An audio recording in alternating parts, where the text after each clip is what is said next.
El ejemplo del león y la cebra que he puesto en los titulares, aunque me gustaría, pues no ha sido ocurrencia mía, sino que forma parte del magnífico libro del gran divulgador científico y neuroendocrinólogo Robert Sapolsky. ¿Por qué las cebras no tienen úlceras? Algo que, por cierto, yo desconocía. Pues hoy vamos a poner sobre la mesa otro libro más cercano y a cuyo autor lo tenemos ya esperando. El manejo del estrés está en tus manos, de la editorial Colima. Buenas noches, Luis Ángel. Hola, buenas noches. Encantado de tenerte entre probetas. Encantado de hablar con vosotros. ¿Tú eres más tendente a acumular estrés malo o estrés bueno? Te lo pregunto porque yo ya no sufro de estrés, como hemos comentado al principio. Yo ya soy DES 4 o DES 5. Bueno, no sé si felicitarte, en todo caso, que lo lleves lo mejor posible.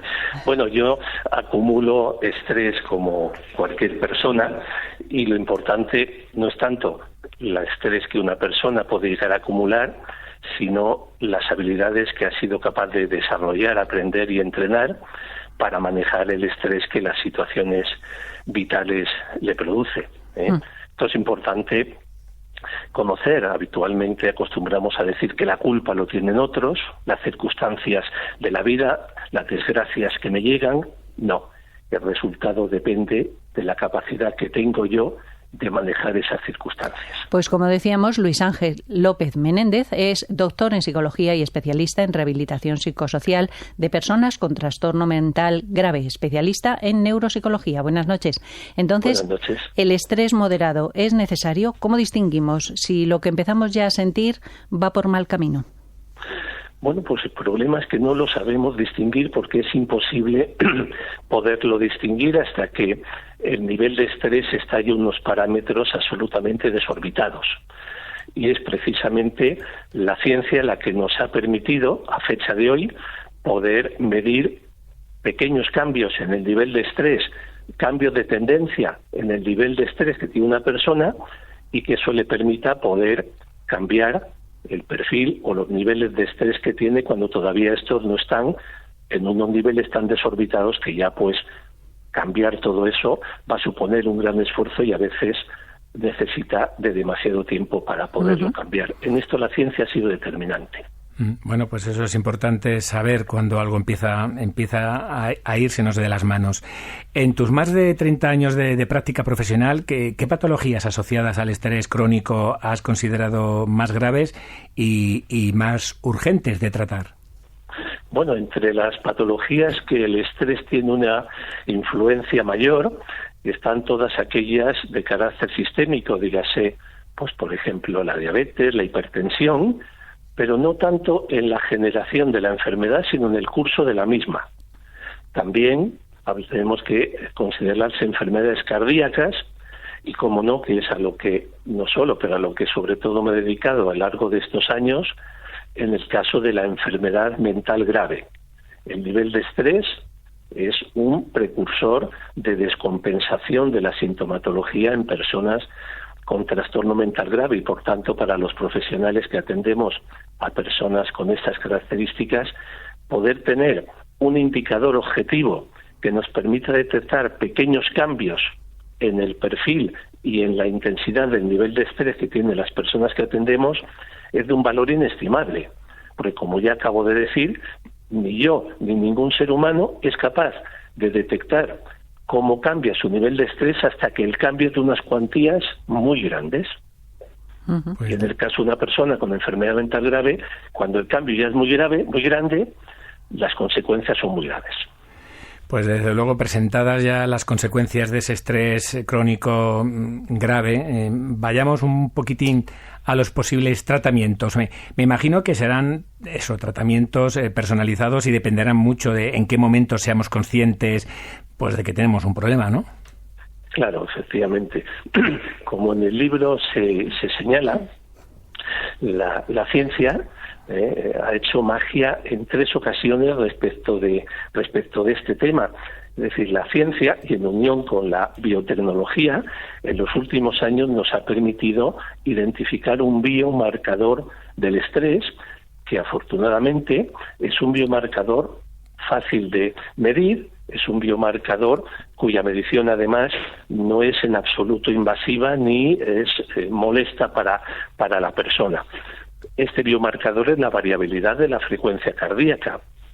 Por tanto, todo lo que sea intervenir sobre los niveles de variabilidad de frecuencia cardíaca que tiene una persona nos permite mejorar, primero detectar el nivel de estrés y luego mejorar el nivel de estrés de esa persona.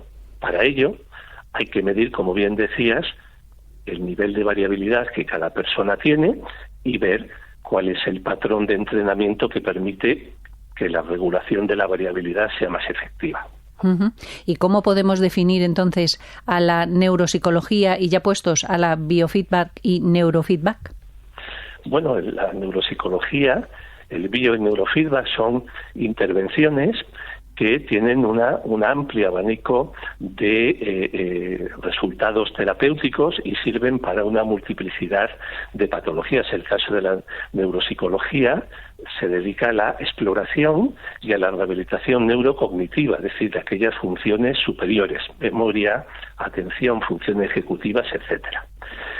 El bio y neurofeedback es una estrategia terapéutica que se ha desarrollado gracias a la psicofisiología aplicada, en la que mediante la detección en tiempo real de variables fisiológicas que tienen un impacto en el estado psicológico de una persona, se puede, modificando estas variables fisiológicas, conseguir la recuperación de la persona en aquellas alteraciones psicológicas que esté sufriendo. Esto se viene utilizando desde hace prácticamente 40, 50 años y varias de las intervenciones, últimamente en el año pasado, la FDA americana aprobó una intervención en neurofeedback concretamente para el estrés postraumático. Uh-huh. Es decir, está avanzando de una manera realmente espectacular con el uso de la tecnología, la biotecnología de resonancia magnética funcional, etcétera, y permite a los psicólogos verdaderamente unas intervenciones muy personalizadas, muy finas y que permiten la recuperación en tiempos cortos cuando hace pocos años los tratamientos eran más largos. Qué maravilla. Desde luego me parece muy interesante esta vertiente de la neuropsicología. No sé si conoces el Centro Internacional de Neurociencias de Cajal en Alcalá de Henares, y me imagino que en caso afirmativo colaboras o has colaborado con alguno de sus grupos, porque en cualquier caso ¿tendría que haber una unidad de estrés obligatoriamente en cualquier centro de neurociencia que se precie? Bueno, yo, si se me permite, tendría que decir que el ayudar a las personas enfermas en el manejo de su estrés debiera de formar parte de los servicios de toda unidad de salud, de atención primaria. Estoy de acuerdo. Cuanto más en aquellas unidades que atienden a personas ya con patologías graves que están dañando gravemente su estado personal y funcional. Por tanto, permítanme decir aquí que por la economía, a mí la economía no me interesa, pero también a los políticos les interesa por la economía, pero sobre todo, y eso es lo que me interesa, por el bien de los pacientes, en toda unidad de atención primaria debiera de haber un psicólogo que ayudara, porque hoy en día las herramientas permiten hacerlo en un tiempo espectacularmente efectivo y corto. Permitan estos psicólogos ayudar a pacientes a que el curso de sus enfermedades sea mejor. Por tanto, necesitando menos medicación, por lo tanto, necesitando acudir menos al médico, por lo tanto, necesitando acudir menos a urgencias.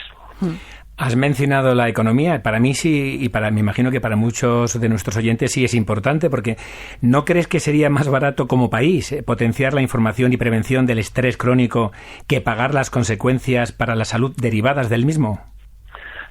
No digo que la economía no me interese, porque no me interesa de ninguna manera. Digo que no es algo que yo entienda. Digo que no es algo que yo entienda a fondo, pero sí puedo regalar a quien quiera una biblioteca entera de artículos que precisamente hablan sobre ese tema y yo me les he leído. Muy bien. Quiero decir que la evidencia científica es inapelable. Desde luego. Los beneficios económicos son inapelables, pero digo que a mí sobre todo lo que me interesa son los beneficios de los pacientes. Y cuéntanos qué otros proyectos llevas actualmente en marcha. Y de paso, háblanos de tu magnífico libro. No sé, ¿a quién iría dirigido? Bueno, pues el libro está dirigido tanto a personas que quieran mejorar su manejo del estrés, y por eso el libro no solo es papel, sino que el libro está asociado a un gran número o un suficiente número de recursos digitales que permiten hacer un uso de lo que se expone y hacer un uso de forma personalizada, es decir, seguir adelante como si fuera un entrenador personal el libro, en que cada persona pueda mejorar su capacidad de manejo del estrés y hacerlo en un tiempo bastante razonable. Quiere decir, yo veo lógico que haya personas que dediquen su vida a dedicarse a hacer entrenamientos de técnicas orientales, yoga y otro, porque el manejo del estrés es muy importante, es muy importante. Bueno, pues es que hoy en día la ciencia afortunadamente nos ha regalado que todo eso se puede conseguir de forma muy efectiva y en un tiempo muy corto. Y en esto los psicólogos, y concretamente la psicofisiología aplicada, lleva más de 20 años dedicada muchísima investigación a ese tema y nos ha regalado cantidad de procedimientos que nos permiten a personas en situaciones diferentes tener intervenciones muy personalizadas y con un nivel de resultados pues verdaderamente que permiten afirmar que se puede ayudar a personas en situaciones de salud leves como de salud muy grave a que un factor que va a complicar, si no se maneja bien, el curso de su enfermedad, puedan aprender a manejarle y mejorar con ello notablemente el curso de su enfermedad. Y el libro, en ese sentido, abre los ojos a este tipo de formas de aprender a manejar y para también un deportista, un ejecutivo, aprender estrategias de cómo manejar un factor determinante de su rendimiento personal.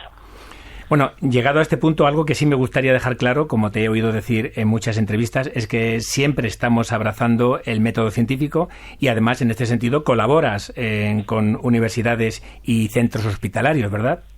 Efectivamente, sí, el desarrollo que nosotros estamos haciendo o la aplicación de procedimientos biotecnológicos no es invención nuestra, sino que nosotros lo que hacemos es lo que se llama la aplicación, es decir, la psicofisiología aplicada, es decir, la aplicación del conocimiento básico que grandes expertos, por cierto, que en España hay, eso está expertos bien. De reconocimiento eso te íbamos a preguntar, que cómo estábamos en España.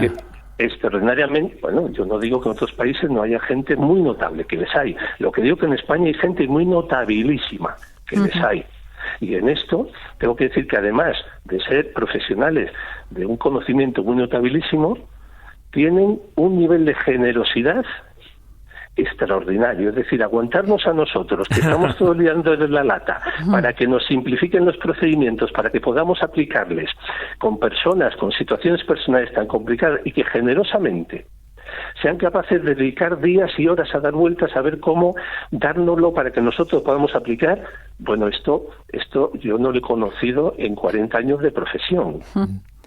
Y esto está sucediendo. Entonces, ya para terminar, brevemente, ¿consideras que falta información a la sociedad? ¿De quién sería la culpa? Bueno, yo creo que la sociedad desconoce cómo manejar las situaciones de estrés y desafortunadamente ese desconocimiento le hace tomar decisiones inadecuadas y acabar generándose por decisión inadecuada situaciones personales que podrían haberse perfectamente evitado si las decisiones hubieran sido fundamentadas en la evidencia científica.